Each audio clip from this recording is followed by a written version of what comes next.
also decided last minute to paint the valve cover. I decided to go with the spray can of Wrinkle Black, and so I'm prepping the valve cover now, cleaning it up. It was pretty dirty. You know, I gotta get the screws off that are on there if you want to get the thing fully covered.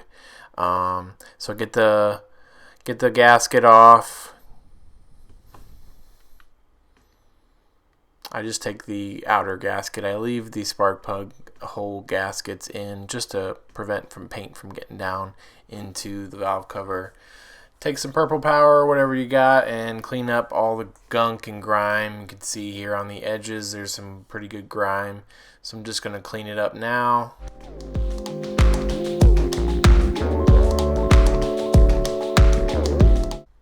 Now I just need to mask the holes off because I don't want a bunch of paint really getting inside the valve cover. So I'm going to use some masking painter's tape to just mask off everything.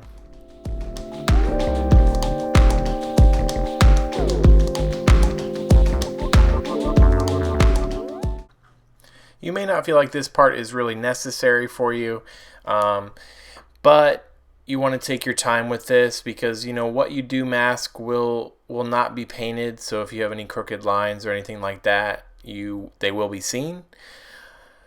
So you know, be warned. I didn't have too much concern with it because you know the spark plugs holes especially are going to be covered by the spark plug wires, so you're not going to really see the jagged line or whatever from the painter's tape. I also didn't want to get paint on my threads for my oil cap, so I went ahead and covered that, and I used a razor to kind of clean up the edge a little bit of the painter's tape so it's a little bit more uniform. So I flip it over now and I'm covering the bolt holes with painter's tape on the inside because the outside I wanted to get good coverage over the bolt holes, but I don't want paint going inside the valve cover, so I cover the inside of the bolt holes. This is a little difficult because it's very oily, obviously, inside your valve cover, but the tape sticks enough for it to block any paint from coming inside. Next, I just used some sandpaper I had lying around to scuff up the surface to get the paint to adhere a little bit better. You don't have to be crazy with this, I don't think, but I thought it would help a little bit.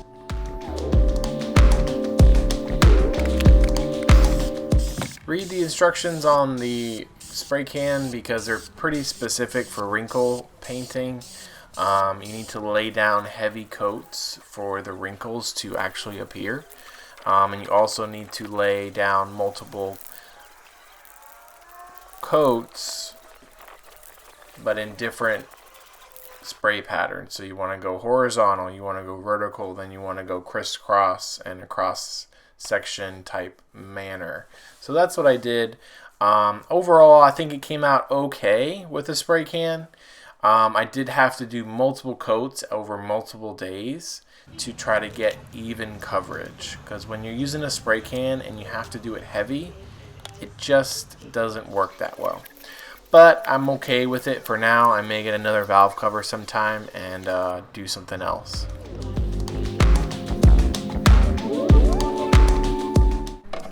So I'm back in the engine bay now. I decided kind of last minute to pull out the AC system. I've been wanting to do this for a while to save a lot of weight from the car, but you know, it's really hot in Florida, so I've been putting it off.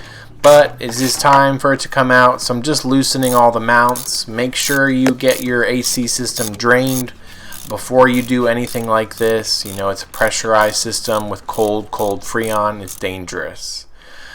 Here I'm undoing the compressor with the 4 bolts that hook it up to the engine. Try to want to get the whole system to come out all together. So I'm working on that now, getting all the bolts off of everything.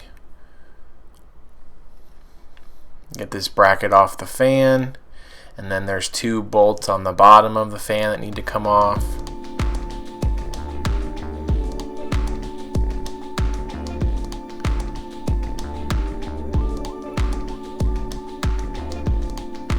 If you do it in the right order, it kind of will all come out mostly as one unit. Make sure you undo the wire looms that go to every part. Kind of just pull it all away and it'll all fall out the bottom, mostly. There's this pipe up front that I had to undo there.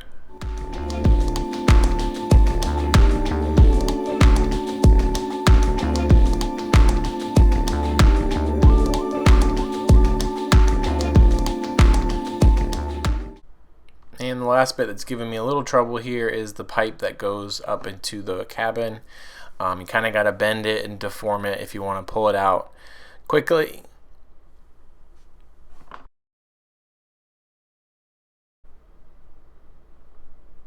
With all this stuff out of the way, I could finish cleaning up in the engine bay. The main thing was the engine was disgusting, especially up front. So as you'll see in this clip here, you can see the engine's black. So I'm going to go ahead and start cleaning up in the bay. I take the engine mount off the front here to clean that as well.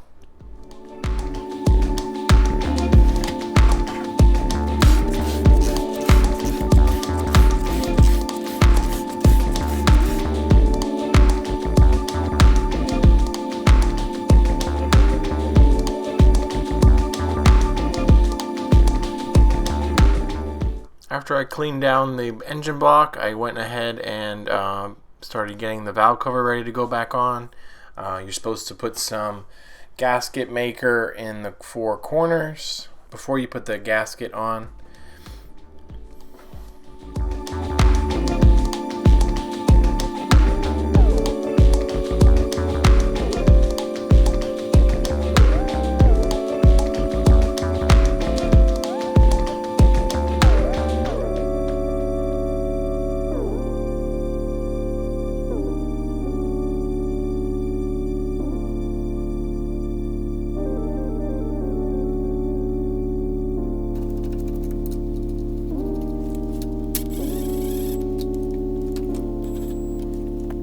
So I've gotten most of the car back together. I'm trying to get the engine mounts on.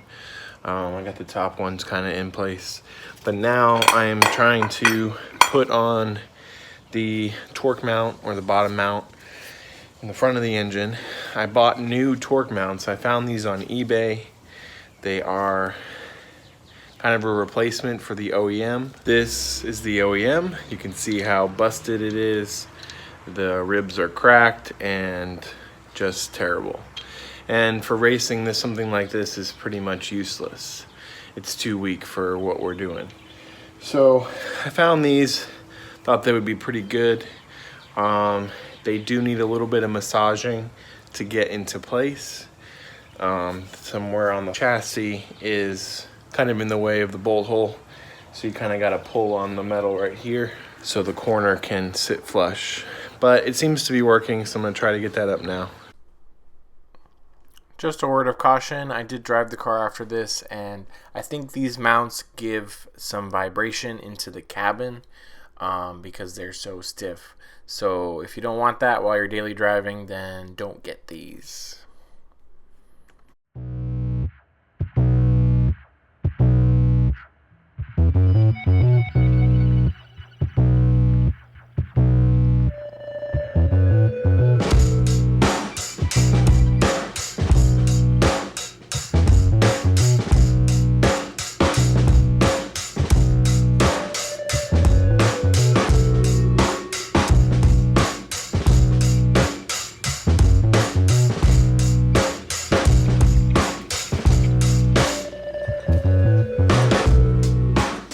First of all, I want to thank RHD Performance for setting up the timing belt, water pump, and tensioner OEM Honda parts for me.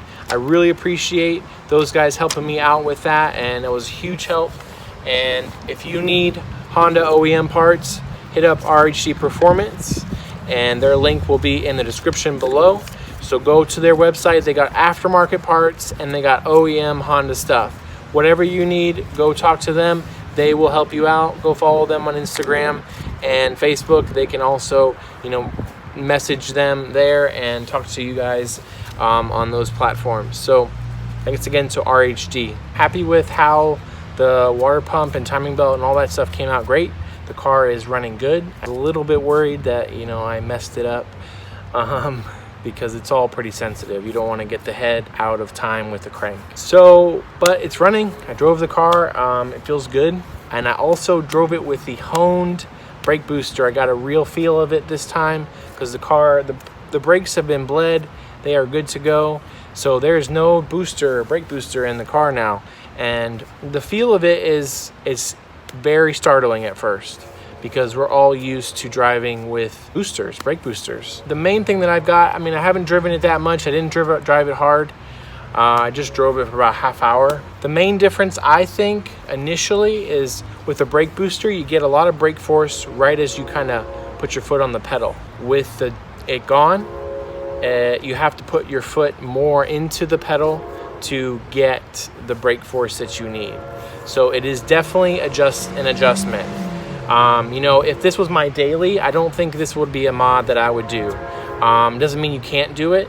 Personally, you know, I just think I wouldn't do it. But I think for the track, I'm really excited to see how it does. And because I really can tell what honed is talking about with, you can really modulate how the brakes are braking.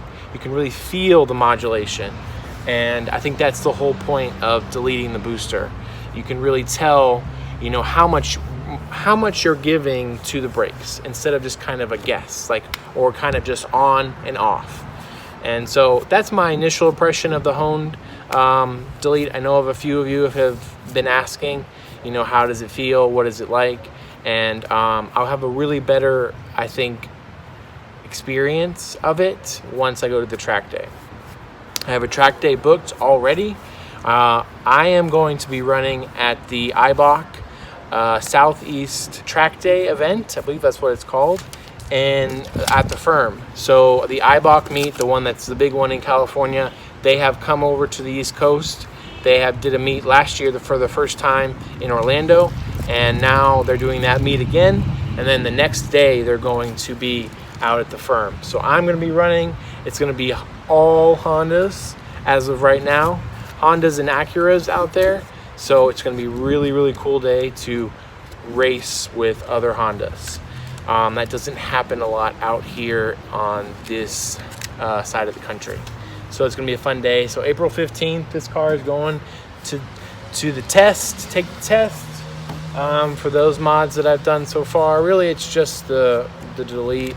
That's the big change with the car, but everything else is pretty much just maintenance. Yeah, next time I relocate the battery to the trunk, I'm gonna show you guys how to do that. I bought all the stuff I need and I put that together. I'm really happy with how that turned out, so I'm gonna show you guys that next time. So please subscribe, like, and share. Go buy some stickers, and thanks for watching, guys.